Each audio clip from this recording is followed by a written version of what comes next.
I'm here at the Isle of Man Motor Museum, which is my new favourite place. Unsurprisingly, it's on the Isle of Man at the top of the island, and I'm here with Darren Cunningham, who founded the museum with his father Denis. When was it founded and how was it founded? So we opened in 2015.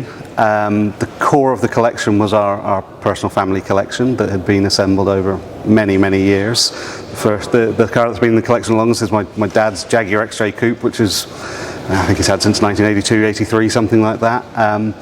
And Dad was retiring, and we always enjoyed sharing our collection with people. We used to take the cars to the Enfield pageant. That was our local show when we were in the UK. And we decided, right, we want to create a museum, share it with people. Came to the island separately, fell in love with the place, and then, you know, one thing led to another, and here you are.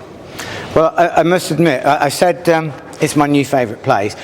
Of course, I should have said it's my new favourite place because it's very, it's crammed with below the radar style cars. So even I was surprised when I got here, because I thought, well, I was sent the list of the cars in the museum before I came, and it looked like there was a lot of fairly familiar stuff. And then I've got here and I thought, actually, there's not that much familiar stuff. It's extremely weird. Yes. Behind us, we've got a Murena 429 GT, one of only 10 made, a Fiat Samantha. We've got the GSM Flamingo here, an Amphicar just over there, a Gibbs Aquada. So we've got a lot of really, and 3 monikers. I mean, presumably nobody else has 3 monikers. I don't know about that. The thing is, with a car like a moniker, once you get one, you kind of get the bug and you start looking for another one and another one. It's how we ended up with 4 Fiat Samanthas as well. So it kind of, and it's 4 Facel Vega Excellences? 4 Facel Vega Excellences, yeah. In various states of repair? Yes, yeah. We put a display now, so it kind of goes from the Concours down to the rusted out chassis of Facel Vegas.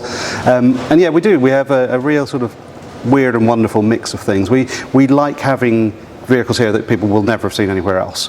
And to do that for all of our visitors, you need to have such a wide variety of things in the museum. And they tend to form part of the permanent collection. And then we get vehicles in on loan and they rotate in and out. And that's sometimes some of the more familiar vehicles like a Jaguar E-Type or Model T Ford. They kind of come and go, those ones. But yeah, it's kind of important for us to be able to share those unusual cars that a lot of people have never heard of, never seen. Some of them may only be seen in the States, especially like the Murena. I don't think any others of those are in Europe at the moment.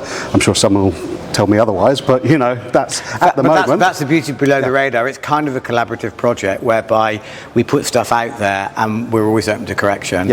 So things like production numbers and where surviving cars are, it's always difficult. Some people are secretive, and when the cars are made and survive in such small numbers, it's impossible to know where they all are. No, definitely. Quite often. One of the issues we always have is some of the more unusual things. We, start researching and googling on our cars on that model, and it's only stuff on our own car that comes up.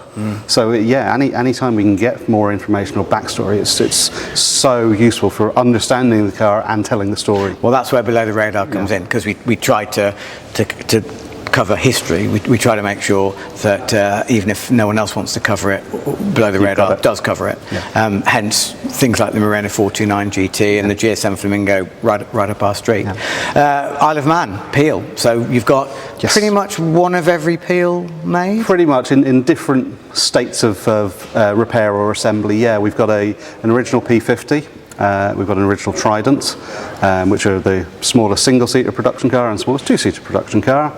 We've got a Peel Viking body, which was effectively a kit car to use mini running gear, a Peel P1000, which is an earlier car that was designed to go on a Ford Pop chassis or a Morris chassis. We've got a couple of bodies for them, and long-term projects we're going to get them back on the road. And then we've got other Peel memorabilia and fairings for some of the motorcycles and things like that as well. Okay.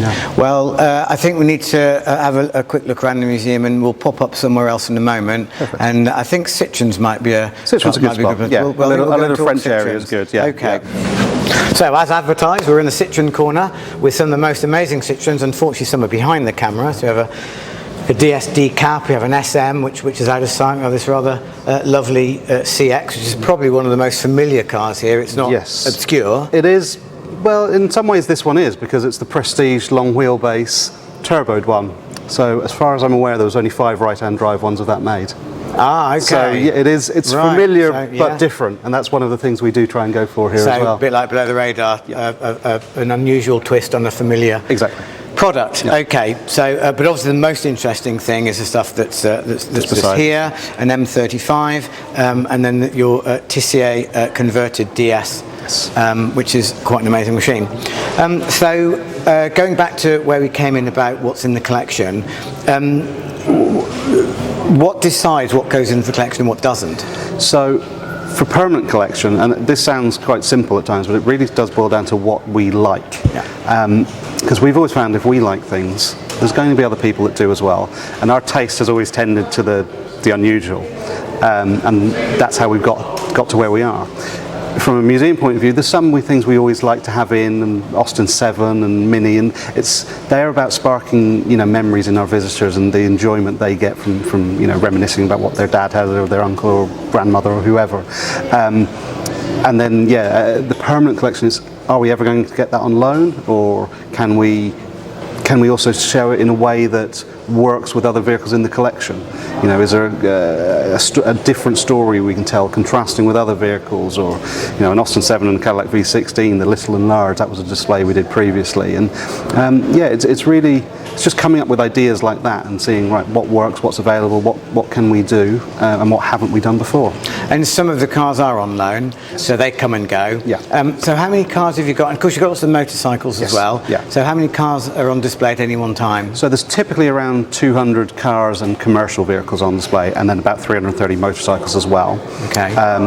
The cars, there's probably 35 of those are on loan, and they're the ones that rotate in and out. The rest are our permanent collection. And they rotate roughly annually. Things come and go about that sort of period. Okay. And then you've got lots of artifacts dotted around as well. So you've got post boxes, you've got some microcars out the back there, you've got lots of promotional material, old paint, lots of TT memorabilia, of course. Yeah, well, on the Isle of Man, obviously you have to have that stuff. So we've got... it's the law. Yes, exactly. We've got a collection of TT signs and course refuelers and race suits, trophies, all sorts of bits and pieces, lots of memorabilia. And they come and go. We've got we've previously had sort of 1950s Galore came in with Bob McIntyre, who set the first 100-mile-an-hour lap.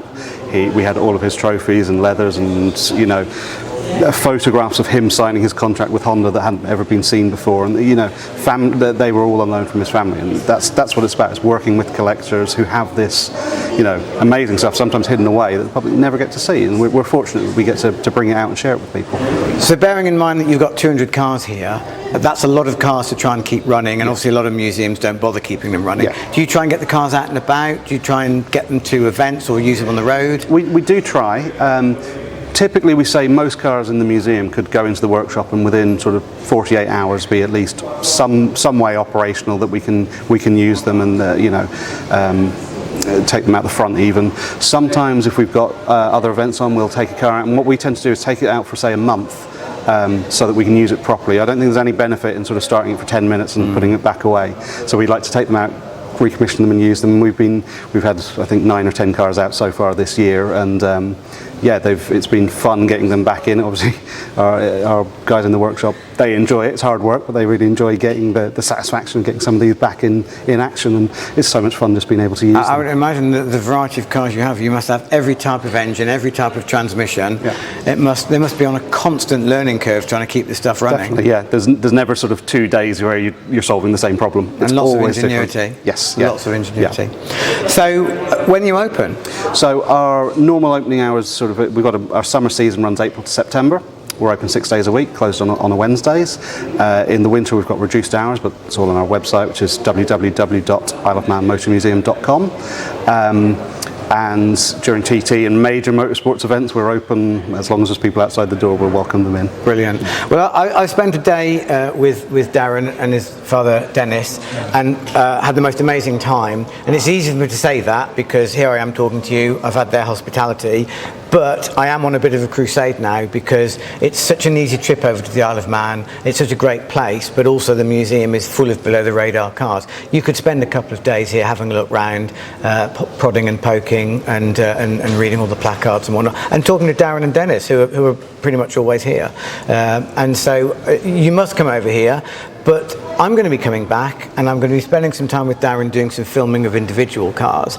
And you'll have seen throughout the video lots of cutaway shots showing the extent of the stuff that's here. So I need you to tell me what you want me to be spending time talking about with Darren. We'll be taking them out on the road, we'll be doing some driving shots and really delving into the histories of some of the obscure cars that are here. So you tell me what you want to see, and when I get to come back probably next year in 2024, we'll make sure that happens. In the meantime, it'll be interesting to see what happens over the next year, see if we've acquired even more stuff, because I will be back. Okay. That sounds like a challenge. Bit of a threat, doesn't it? Yeah. Whether you like it or not, I'll come back and you'll have closed the doors and sold up, won't you? Yeah, we'll be back next year, lots of filming, lots more amazing cars. And in the meantime, I want all you below the radar viewers to come over here and support the museum and just see some of the amazing stuff that's here, because there's stuff here that you will not see anywhere else.